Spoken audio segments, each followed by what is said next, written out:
ಎಲ್ಲ ವೀಕ್ಷಕರಿಗೂ ನಮಸ್ಕಾರ. ಮಳೆ ಮಳೆ ಮಳೆ ಸ್ನೇಹಿತರೆ, ಹಾಗಾದರೆ ಯಾವ ಜಿಲ್ಲೆಗಳಿಗೆ ಮಳೆ ಶುರುವಾಗುತ್ತೆ?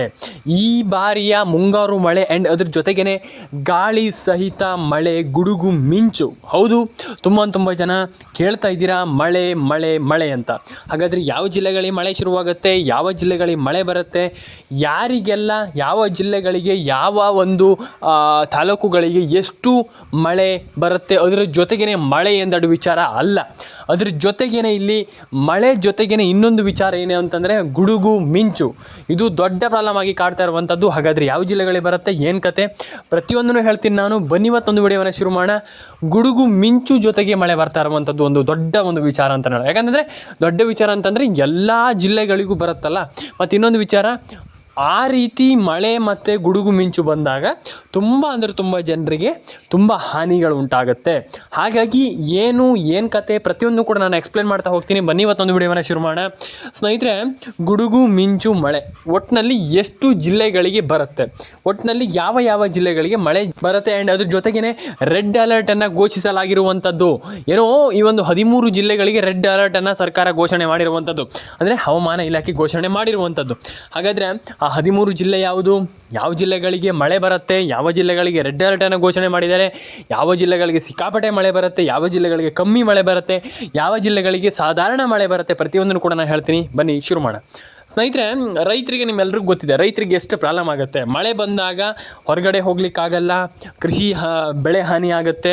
ಈ ರೀತಿ ಪ್ರಾಬ್ಲಮ್ ಎಲ್ಲ ಆಗ್ತಾ ಇರುತ್ತೆ ಪ್ರತಿ ವರ್ಷವೂ ಕೂಡ ನಡೀತಾ ಇರುವಂಥ ಒಂದು ವಿಪರ್ಯಾಸ ಅಂತಲೇ ಹೇಳ್ಬೋದು. ಯಾಕಂತಂದರೆ ಕೆಲವು ಬಾರಿ ಭಾರಿ ಕಷ್ಟ ಆಗಿಬಿಡುತ್ತೆ. ಯಾಕಂತಂದರೆ ಯಾವ ಭಾರಿ ಕಷ್ಟ ಅಂತಂದರೆ ಹಾಕಿದ ಬೆಳೆ ಎಲ್ಲ ಕೂಡ ಸಿಕ್ಕಾಪಟ್ಟೆ ಹಾನಿ ಆಗುವಂಥ ಒಂದು ಪ್ರಾಬ್ಲಮ್ ಆಗುತ್ತೆ. ಆ್ಯಂಡ್ ಅದ್ರ ಜೊತೆಗೇ ರೈತರು ತುಂಬ ಅಳಲನ್ನು ತೋಡ್ಕೊಳ್ತಾ ಇದ್ದಾರೆ. ಸರ್ ನಮ್ಗೆ ಹಿಂಗಾಯಿತು ಸರ್, ನಮ್ಗೆ ಹಿಂಗಾಯಿತು ಸರ್, ನಮ್ಗೆ ಅದಾಯಿತು ಸರ್, ಇದಾಯಿತು ಸರ್ ಅಂತ. ತಪ್ಪಲ್ಲ, ಕರೆಕ್ಟ್, ತಪ್ಪಲ್ಲ. ಆದರೆ ಯಾವ ಜಿಲ್ಲೆಗಳಿಗೆ ಇಲ್ಲಿ ಮಳೆ ಬರುತ್ತೆ ಮತ್ತು ಅದ್ರ ಜೊತೆಗೇ ಯಾವ ಜಿಲ್ಲೆಯ ರೈತರಿಗೆ ಈ ಬಾರಿ ಪ್ರಾಬ್ಲಮ್ ಆಗ್ತಾ ಇದೆ ಮತ್ತು ಯಾವ ಜಿಲ್ಲೆಗಳಿಗೆ ಮಳೆ ಬರುತ್ತೆ ಹೇಳ್ತೀನಿ ಕೇಳಿ. ಫಸ್ಟ್ ಜಿಲ್ಲೆ ಬಂದುಬಿಟ್ಟು ಉಡುಪಿ, ದಕ್ಷಿಣ ಕನ್ನಡ, ಉತ್ತರ ಕನ್ನಡ, ಶಿವಮೊಗ್ಗ, ಹಾವೇರಿ, ಹಾಸನ, ಬಳ್ಳಾರಿ, ಅದಾದಮೇಲೆ ನಿಮಗೆ ಇಲ್ಲಿ ಬೀದರ್, ಯಾದಗಿರಿ, ಆ್ಯಂಡ್ ಅದಾದಮೇಲೆ ನಿಮಗೆ ಇಲ್ಲಿ Tumakuru, Mandya, Mysuru, Davanagere, Dharwad, Hubballi, and I think ಜಾಸ್ತಿ ಬರುವಂಥದ್ದೇ ಚಿಕ್ಕಮಗಳೂರು ಆ್ಯಂಡ್ ಮಲೆನಾಡು ಮತ್ತು ಇಲ್ಲಿ ಕರಾವಳಿ. ಇದು 2 ಜಿಲ್ಲೆಗಳಿಗೆ ಅಂತಂದರೆ ಆ ಒಂದು 2 ಭಾಗದಲ್ಲಿ ಸಿಕ್ಕಾಪಟ್ಟೆ ಮಳೆ ಬರುವಂಥ ಸಾಧ್ಯತೆ ಇದೆ. ಯಾಕಂತಂದರೆ ನಿಮ್ಗೆ ಗೊತ್ತಿದೆ, ಮಲೆನಾಡು ಮತ್ತು ಕರಾವಳಿ ಆ 2 ಪ್ರದೇಶಗಳಲ್ಲಿ ಭಾರೀ ಮಳೆ ಬರುತ್ತೆ ಪ್ರತಿ ವರ್ಷವೂ ಕೂಡ. ಏನು ನಾಟ್ ಇವನ್ ಏನು ಈ ವರ್ಷ ಮಾತ್ರ ಬರುತ್ತೆ ಅದಲ್ಲ, ಪ್ರತಿ ವರ್ಷವೂ ಕೂಡ ನಿಮಗೆ ಲೆಕ್ಕ ಇಲ್ಲದಷ್ಟು ಮಳೆ ಬರುತ್ತೆ. ಅಂದರೆ ಯಾವ ಒಂದು ಮಳೆನೂ ಕೂಡ ಅಷ್ಟು ಬರಲ್ಲ ಆ ಜಿಲ್ಲೆಗಳಿಗೆ ಬಂದಂಗೆ. ಹಾಗಾಗಿ ನೀವು ನೋಡ್ತಾ ಇರ್ಬೋದು, ಉಡುಪಿ, ದಕ್ಷಿಣ ಕನ್ನಡ, ಉತ್ತರ ಕನ್ನಡ, ದಕ್ಷಿಣ ಕನ್ನಡ ಐ ಥಿಂಕ್, ಉತ್ತರ ಕನ್ನಡ ಬರಲ್ಲ ಜಾಸ್ತಿ, and I think Uttara Kannada ಬರಲ್ಲ ಅಂತಲ್ಲ, ಆದರೆ ಜಾಸ್ತಿ ದಕ್ಷಿಣ ಕನ್ನಡ, ಉಡುಪಿ, ಆ್ಯಂಡ್ ಅದಾದಮೇಲೆ ಶಿವಮೊಗ್ಗ, ಚಿಕ್ಕಮಗಳೂರು, ಈ ಎಲ್ಲ ಜಿಲ್ಲೆಗಳಿಗೂ ಉತ್ತರ ಕನ್ನಡಕ್ಕೂ ಬರುತ್ತೆ. ಐ ಥಿಂಕ್ ಉತ್ತರ ಕನ್ನಡಕ್ಕೂ ಬರುತ್ತೆ ಜಾಸ್ತಿ, ಆದರೆ ಈ ಜಿಲ್ಲೆಗಳಿಗೆ ಆದಷ್ಟು ಜಾಸ್ತಿ ಬರಲ್ಲ. ಹಾಗಾಗಿ ಈ ಎಲ್ಲ ಜಿಲ್ಲೆಗಳಿಗೆ ಸಿಕ್ಕಾಪಟ್ಟೆ ಮಳೆ ಬರುವಂಥ ಚಾನ್ಸಸ್ ಇದೆ ಅಂತಲೇ ಹೇಳ್ಬೋದು ಸ್ನೇಹಿತರೆ. ಯಾಕಂತಂದರೆ ಮಲೆನಾಡು ಮತ್ತು ಕರಾವಳಿ ಈ ಜಿಲ್ಲೆಗಳಿಗೆ ಸಿಕ್ಕಾಪಟ್ಟೆ ಮಳೆ ಬರುತ್ತೆ. ಇದು ಹವಾಮಾನ ಇಲಾಖೆ ಕೊಟ್ಟಿರುವಂಥ ಹೊಸ ಒಂದು ಮಾಹಿತಿ ಸ್ನೇಹಿತರೆ. ಯಾರೂ ಕೂಡ ಅಯ್ಯೋ ನಮ್ಮ ಮಳೆನೇ ಬರಲ್ಲ, ನಮ್ಗೆ ಹಂಗಾಗಲ್ಲ ಹಿಂಗಾಗಲ್ಲ ಅಂತ ಬೇಜವಾಬ್ದಾರಿತನವನ್ನು ತೋರಿಸ್ಬೇಡಿ. ಯಾಕಂತಂದರೆ ತುಂಬ ಜನ ಇರ್ತಾರೆ, ಮಳೆ ಗಿಳೆಯಲ್ಲಿ ಏನಾಗಲ್ಲ ಅಂತ. ಆ ರೀತಿ ಮಾಡ್ಲಿಕ್ಕೆ ಹೋಗಬೇಡಿ. ಅದು ಏನಂತಂದರೆ ಮೊಂಡು ಧೈರ್ಯ, ಅದನ್ನು ಮಾಡ್ಲಿಕ್ಕೆ ಹೋಗಬೇಡಿ. ಯಾಕಂತಂದರೆ ಯಾಕೆ ಧೈರ್ಯ ಮಾಡಬೇಡಿ ಅಂತ ನಾನು ಹೇಳ್ತೀನಿ ಅಂತಂದರೆ, ತುಂಬ ಜನ ಇಲ್ಲಿ ಪ್ರಾಬ್ಲಮ್ಮ ಎದುರಿಸ್ತಾ ಇದ್ದಾರೆ. ಮಳೆಯಿಂದಾಗಿ ತುಂಬ ಜನರಿಗೆ ಪ್ರಾಬ್ಲಮ್ ಆಗ್ತಾ ಇದೆ.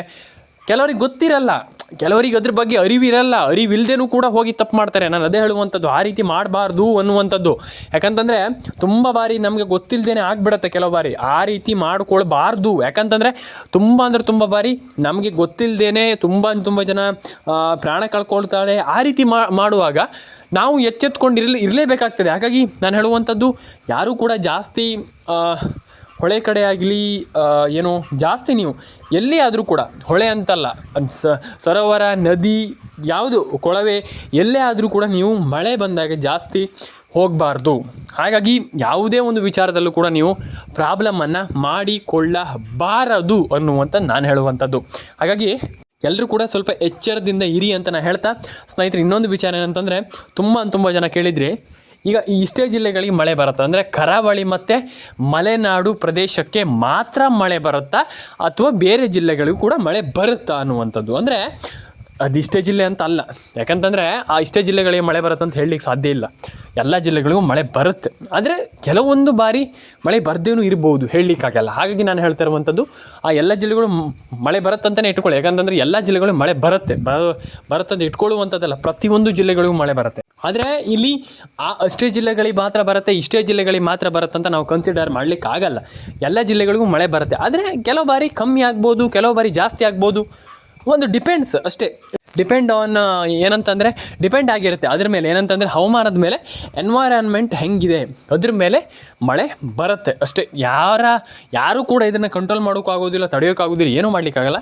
ಮಳೆ ಅಂತಂದು ನಿಮ್ಮೆಲ್ಲರಿಗೂ ಗೊತ್ತಿದೆ, ಪ್ರಕೃತಿಯಿಂದನೇ ಬರುವಂಥದ್ದು ಮಳೆ. ಹಾಗಾಗಿ ಯಾರು ಕೂಡ ತಲೆ ಕೆಡಿಸ್ಕೊಳ್ಳೋಂಥ ಗೊತ್ತಿಲ್ಲ. ಎಲ್ರಿಗೂ ಒಳ್ಳೇದಾಗಲಿ, ಬೆಳೆ ಹಾನಿ ಆಗದೇ ಇರಲಿ, ಯಾರಿಗೂ ಕೆಟ್ಟದ್ದಾಗದೇ ಇರಲಿ, ಎಲ್ರಿಗೂ ಒಳ್ಳೇದಾಗಲಿ ಅಂತ ಹೇಳ್ತಾ ಸಿಗೋಣ ನೆಕ್ಸ್ಟ್ ವಿಡಿಯೋದಲ್ಲಿ ಸ್ನೇಹಿತರೆ. ದಯವಿಟ್ಟು ಕಮೆಂಟ್ ಸೆಕ್ಷನಲ್ಲಿ ಕಮೆಂಟ್ ಮಾಡಿ.